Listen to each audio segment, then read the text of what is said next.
மாதவ சிவஞான சுவாமிகள் அருளிச் செய்த திரியேகம்பர ஆனந்த களிப்பு 3வது பாடல். 3 உலகும் படைப்பாராம், அந்த 3 உலகும் உடனே துடைப்பாராம். 3 கடவுள் ஆவாராம், அந்த 3 கடவுளர்காண ஒன்னாராம். ஆனந்தம் ஆனந்தம் தோழி, கம்பராடும் திருவிளையாட்டினை பார்க்கில் ஆனந்தம் ஆனந்தம் தோழி.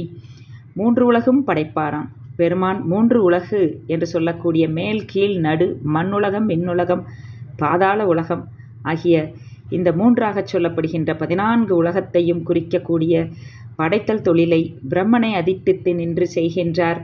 அதனை காக்கும் தொழிலாக திருமாலிடத்து அதிட்டித்து காத்தல் தொழிலை செய்கின்றார்.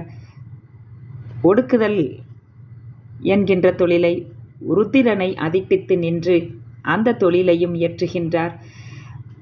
ஆக அயன் அரி உருத்திரன் ஆகிய மூவர்பால் நின்று இந்த முத்தொழிலையும் செய்யக்கூடிய பெருமானாக இருக்கின்றார். ஆனால் அந்த 3 கடவுளர் காண ஒண்ணாதபடிக்கு அரிய பொருளாக பெருமான் இருக்கின்றார் என்ற இந்த கருத்தை இந்த 3வது பாட்டில் மாதவ சிவஞான சுவாமிகள் நமக்கு அருளிச் செய்கின்றார். திருச்சிற்றம்பலம்.